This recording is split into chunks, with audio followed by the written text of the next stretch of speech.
नमस्कार दोस्तों, आप सभी का maths by Vikram Bernard YouTube channel पर हार्दिक स्वागत है। देखिए दोस्तों, आज ये वीडियो जो भी बेरोजगार छात्र हैं उन सभी के लिए बेहद ही खास होने वाला है। अभी कुछ ही दिनों पहले यहाँ पे यूपी के द्वारा वैकेंसी निकाली गई थी। यूपी सरकार के द्वारा यूपी पुलिस में 60,000 के आसपास पद यहाँ पे थे। और अभी यहाँ पे आज 2 जनवरी 2024 को रेलवे बोर्ड का एक लेटर मिला है, जिसमें रेलवे जो प्रोटेक्शन फोर्स जिसको आप आरपीएफ बोलते हैं उसमें कांस्टेबल और एसआई की वैकेंसी के बारे में यहाँ पे दिया हुआ है। आज के जो लेटर आया उसमें, तो आज इसी लेटर के ऊपर बात करेंगे अपन कि आपकी जो आरपीएफ कांस्टेबल और एसआई की कितने यहाँ पे पदों पे भर्ती होने वाली है और ये भर्ती का नोटिफिकेशन अपने को कब तक मिल जाएगा और क्या इसकी सिलेक्शन प्रोसेस रहेगी, कैसा इसका पेपर आएगा, कितने पर्सन आएंगे इसके, ये सभी चीज़ें आज के इस वीडियो में अपन देखेंगे।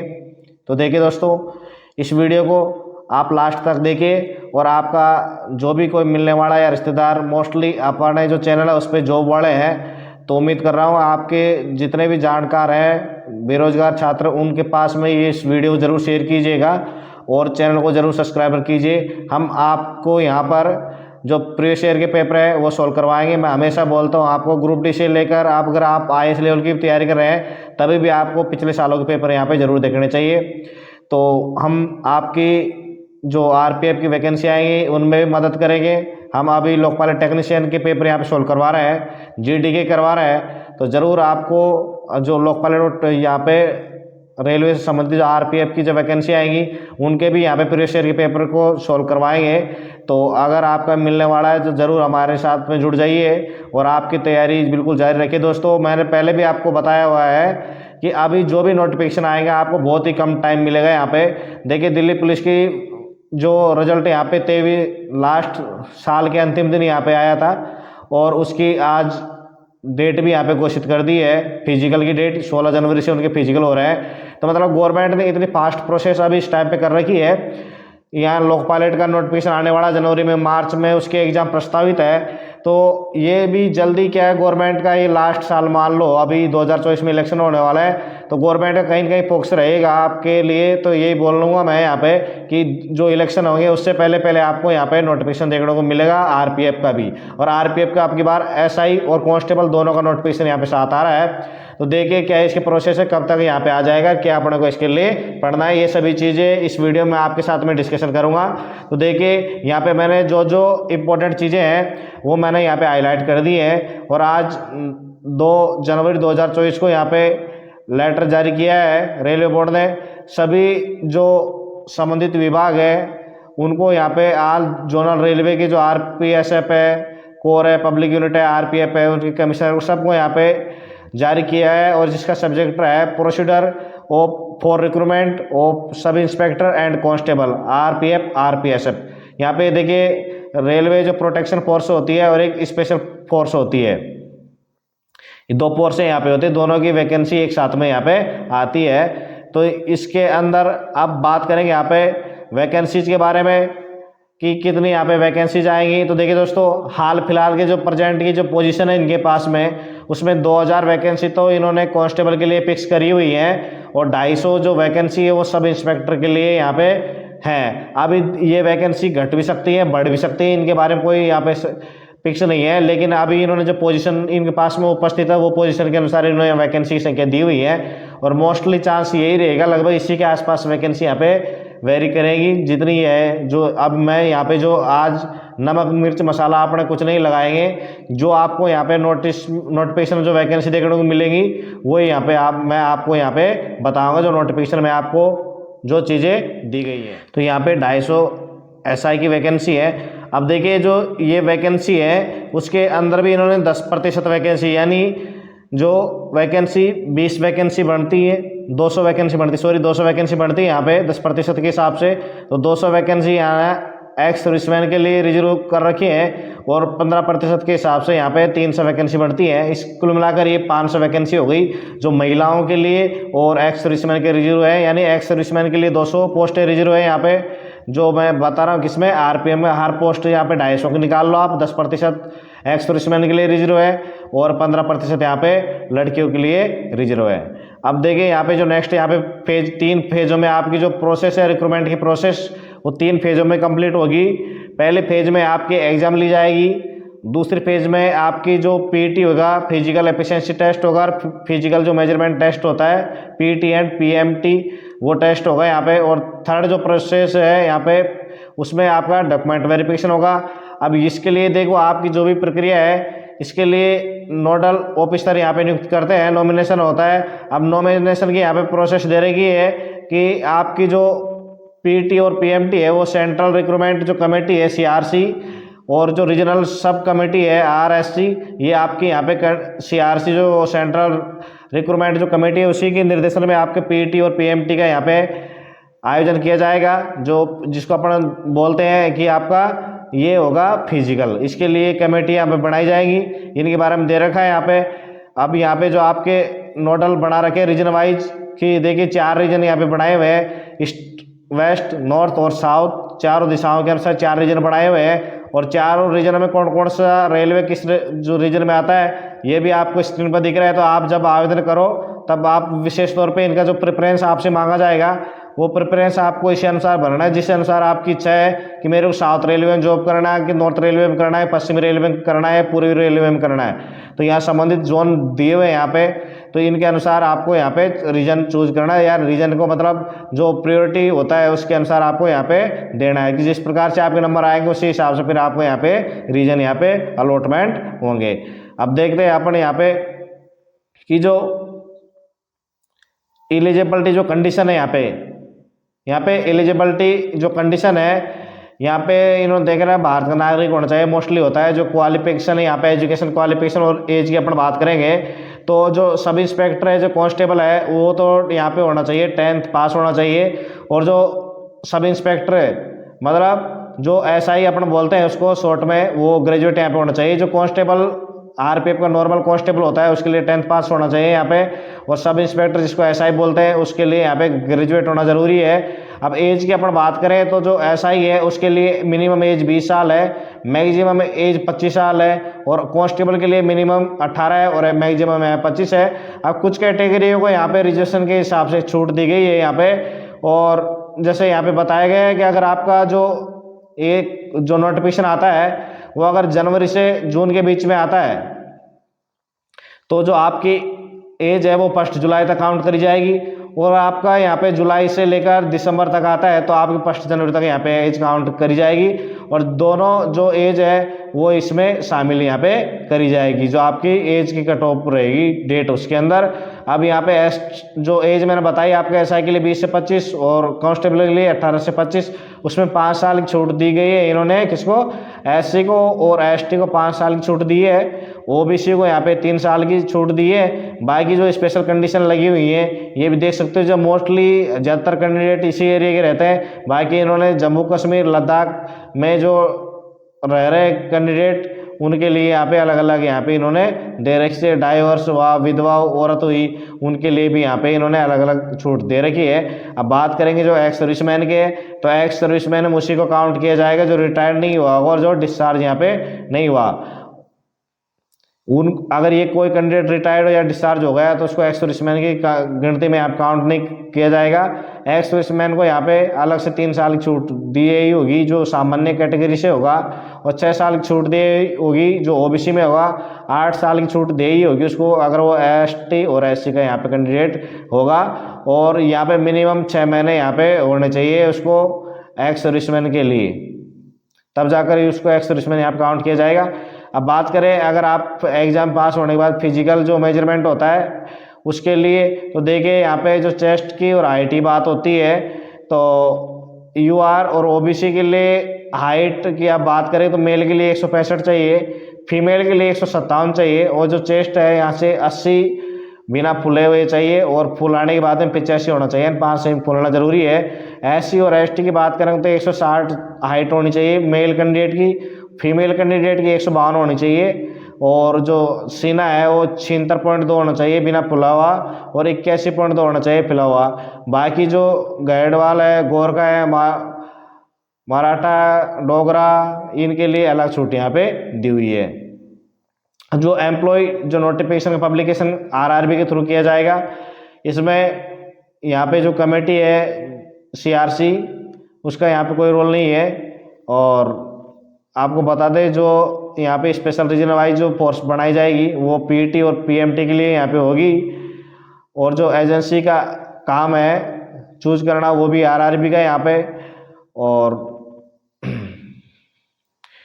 यहाँ पे इन्होंने स्पष्ट कर दिया है, जो मैंने अभी आपको दिख रहा है स्क्रीन पर, कि अगर वैकेंसी कैंसिल भी हो जाती है तो यहाँ पे आपके जो फीस है वो नॉन रिफंडेबल है, यानी एक बार आपकी फीस जमा हो गई तो हो गई। अगर आप वैकेंसी कैंसिल हो जाएगी तभी भी आपको यहाँ पे फीस देनी नहीं होगी। और फीस से संबंधित या मोड ऑफ पेमेंट जितने भी हैं सबका रिलेशन किससे, आरआरबी से, रेलवे रिक्रूटमेंट बोर्ड के अनुसार ही यहाँ पे ये होंगे। इनवैलिड एप्लीकेशन, रिजेक्शन, ये सब आजकल स्टेटस दिखा देता है कि किसका रिजेक्ट हुआ है, उसमें कारण भी दिखाता है।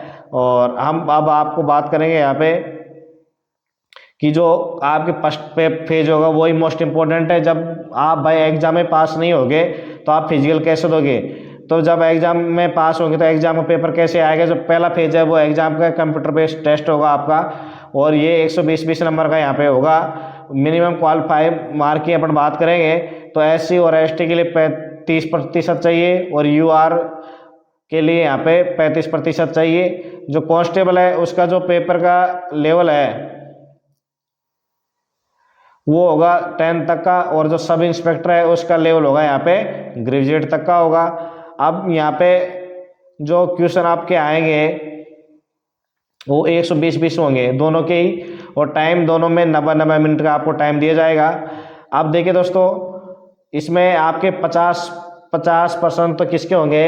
दोनों को पेपरों का सिलेबस सेम है यहाँ पे, बाकी क्या हो जाएगा, लेवल यहाँ पे चेंज हो रहा है।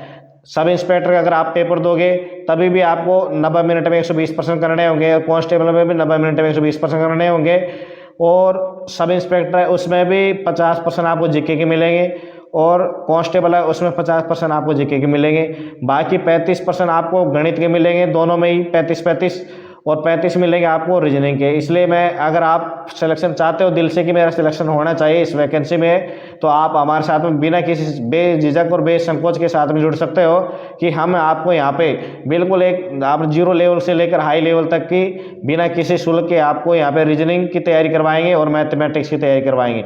और देखिए दोस्तों, यहाँ पे मैथमेटिक्स और रीजनिंग का काफ़ी रोल है। यहाँ पे 70 क्वेश्चन आपको यहाँ पे मैथमेटिक्स और रीजनिंग से यहाँ पे मिल रहे हैं, और बाकी जो 50% है जीके के उसमें भी आप आराम से कर सकते हो, यानी आप उसमें 15 के आसपास तो आराम से कर सकते हो। अगर आप यहाँ पे जो अर्थमेटिक्स, जो गणित का और रीजनिंग का 70 का जो वेटेज है उसमें से अगर आपने 60 नंबर भी ले आए, कितने 60 नंबर भी ले आए, और इधर से आप 50 में से 20 नंबर भी लेके आ गए, और 20 नंबर देखना आराम से इतने से ईजी क्वेश्चन आ ही जाता है यहाँ पे, तो 20 नंबर तो आपके पास में 80 नंबर हो रहे हैं। 120 में से 80 नंबर यहाँ पे बहुत हो जाते हैं, जिसमें फिजिकल भी यहाँ पे अलग मेंशन करता है। अब देखो यहाँ पे अलग अलग इन्होंने सिलेबस दे रखा है, जनरल अवेयरनेस का, अर्थमेटिक्स का, और जनरल इंटेलिजेंसी एंड रीजनिंग का। तो देखिए दोस्तों, जनरल इंटेलिजेंसी जो रीजनिंग है और अर्थमेटिक्स है, इसका आप मेरे ऊपर विश्वास करके मेरे ऊपर छोड़ दीजिए। बाकी बात करेंगे अपने जनरल अवेयरनेस की, तो जनरल अवेयरनेस के लिए मैं आपको सबसे मोस्ट और विश्वसनीय जो पुस्तक है उसको रिकमेंडेशन करूंगा। जो लूसेंट की जो बुक आती है वो पढ़िए।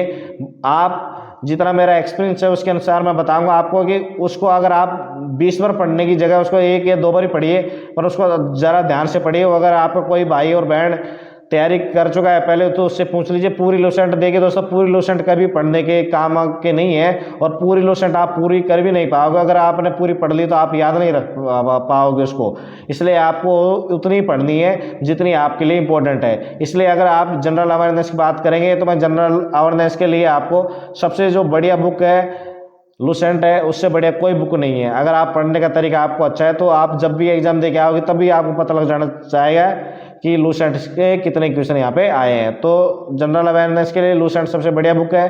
अर्थमेटिक्स के लिए मेरे ऊपर आप छोड़ दीजिए, और जनरल इंटेलिजेंसी जो रीजनिंग है उसके लिए भी आप मेरे ऊपर छोड़ दीजिए। इन दोनों की तैयारी मैं करवा दूंगा 70 नंबर की।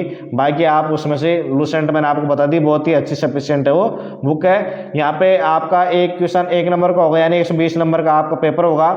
1.5 घंटे में 90 मिनट दी जाएंगी आपको, और अगर आप गलत करते हो उसके लिए 1/3 यहाँ पे नेगेटिव मार्किंग दी हुई है। और जो लैंग्वेज है क्वेश्चन पेपर की वो भी आरआरबी यहाँ पे सेलेक्ट करेगा। मोस्टली हर लैंग्वेज में आजकल पेपर तैयार मिलता है, हिंदी और इंग्लिश में तो कंपलसरी रूप से आपको देखने को ही यहाँ पे मिलेगा।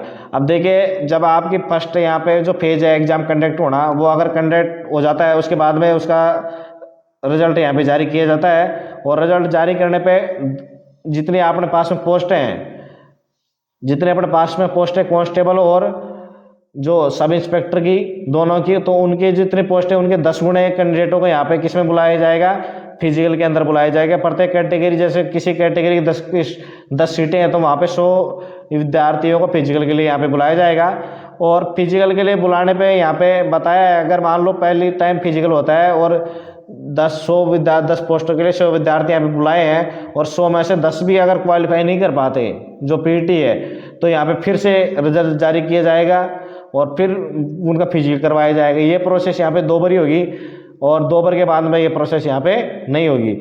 आप 2 बार के बाद में जो फीमेल और एक्स सर्विसमैन जो कैंडिडेट, अगर मान लो उनकी 2 राउंड होने के बाद भी उनकी सीटें खाली हो जाती है, कोई कैंडिडेट क्वालिफाई नहीं कर पाता, तो फिर उनकी जो वैकेंसी है फीमेल की और एक्स सर्विसमैन की, वो जनरल मेल कैंडिडेट के द्वारा यहाँ पे भर ली जाती है। यानी संबंधित जैसे एसटी की कोई वैकेंसी फीमेल की खाली है तो उसको एसटी के ही स्टूडेंट यानी जो मेल कैंडिडेट है उसके द्वारा यहाँ पे फिलअप कर लिया जाएगा। इसलिए 2 राउंड यहाँ पे निकालेंगे, एक बार फर्स्ट राउंड हो जाएगा, फिर एक सेकंड राउंड हो जाएगा। 2 राउंड के बाद में भी अगर वैकेंसी नहीं फिलअप होती तो संबंधित कैटेगरी के यहाँ पे मेल कैंडिडेट से उनको फिल कर लिया जाएगा। अब देखिए, आपका जो एग्जाम हो गया, अब बात यहाँ पे फिजिकल की भी हो गई, और जो आपको कॉल लेटर मिलेगा फिजिकल का वो आपको 2 वीक पहले यहाँ पे मिल जाएगा।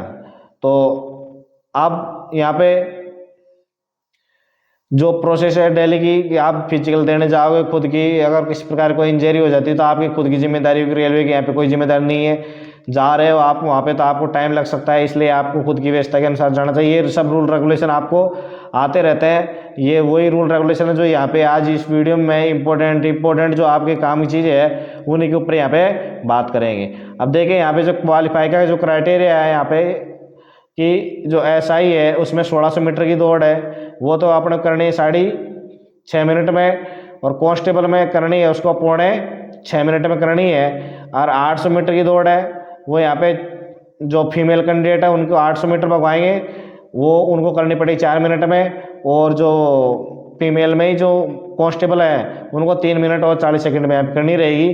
जो लॉन्ग जंप है यहाँ पे मेल कैंडिडेट के लिए, सब इंस्पेक्टर के लिए 12 फीट है, और हाई जंप है 3 फीट 9 इंच है। और जो आप बात करेंगे फीमेल कैंडिडेट के लिए 9 फीट लॉन्ग जंप है और हाई जंप 3 फीट है।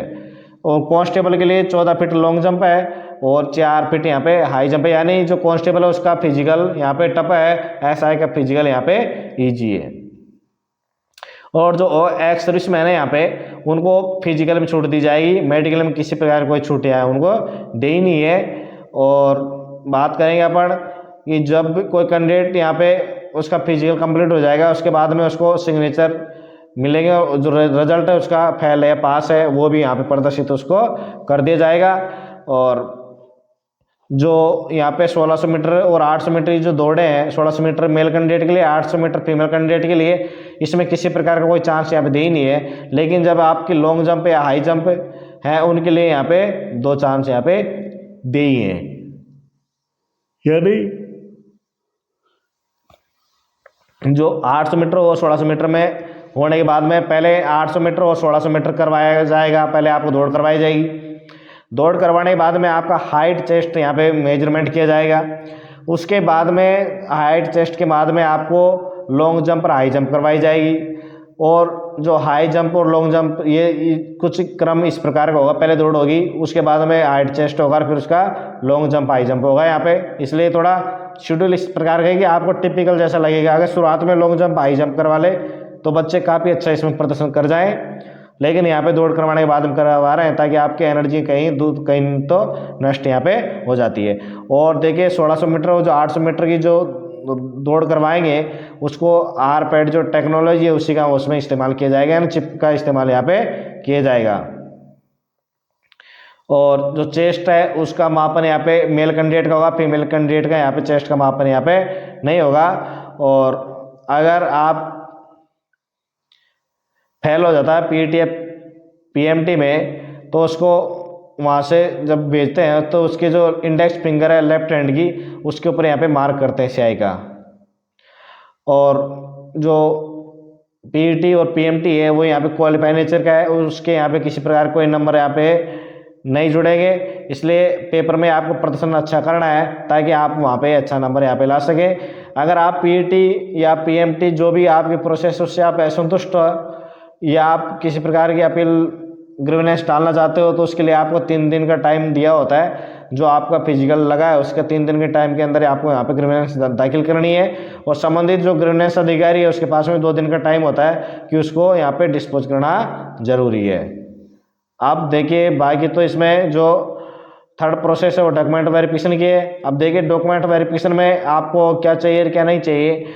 आपको 10वीं की तो चाहिए एज के लिए, यहाँ पे ग्रेजुएशन की चाहिए, कास्ट सर्टिफिकेट चाहिए, ST SC OBC का जो फॉर्मेट यहाँ पे साथ साथ में भी लगा हुआ है। आपको इस फॉर्मेट की PDF हमारे telegram group maths by Vikram बैनार्ड पर मिल जाएगी, आप वहाँ से भी इसको डाउनलोड कर सकते हो। और डिस्चार्ज अगर कोई एक्स मैन है उसको डिस्चार्ज सर्टिफिकेट चाहिए यहाँ पे, और 2 कॉपी सेल्फ अटेस्टेड की चाहिए। और इसके अलावा NOC अगर आप गवर्नमेंट एम्प्लॉय हो तो आपको यहाँ पे NOC इशू करवानी पड़ेगी, यानी आपको संबंधित जो भी विभाग है उसको आपको लिख के देनी होगी। और मूल निवास उन्हीं के लिए एप्लीकेबल है जो कुछ एरिया जैसे जम्मू कश्मीर का, तो वहाँ पे उनके पास मूल निवास वहीं का होना चाहिए, तभी जाके उनको जो एज रिलैक्सेशन है और जो उनमें क्या मिलेगा उनको फ़ायदा मिलेगा। और यहाँ पे EWS के लिए भी फॉर्मेट दिया हुआ है, उसी में EWS का यहाँ पे होना चाहिए। और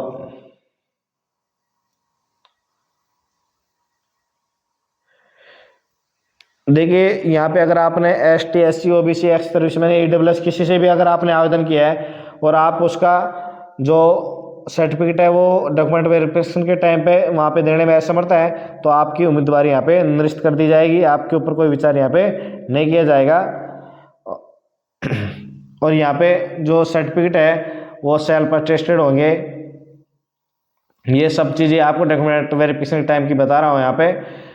और जो OBC कैंडिडेट है ये विशेष तौर पे ध्यान रखिए कि जो आपका सर्टिफिकेट जो बढ़ता है वो यहाँ पे जो क्लोजिंग डेट दे रखी आएगी यहाँ पे आके फार्म इस तारीख को जाके तक आप भर सकते हो, तो उससे पहले यहाँ पे जो आपके पास में जितने भी जो योग्यता है वो आपके पास में हो जानी चाहिए। यानी आपका जो कैटेगरी सर्टिफिकेट है वो भी आपको जो फार्म भरने की अंतिम तिथि है उससे पहले यहाँ पे होना जरूरी है।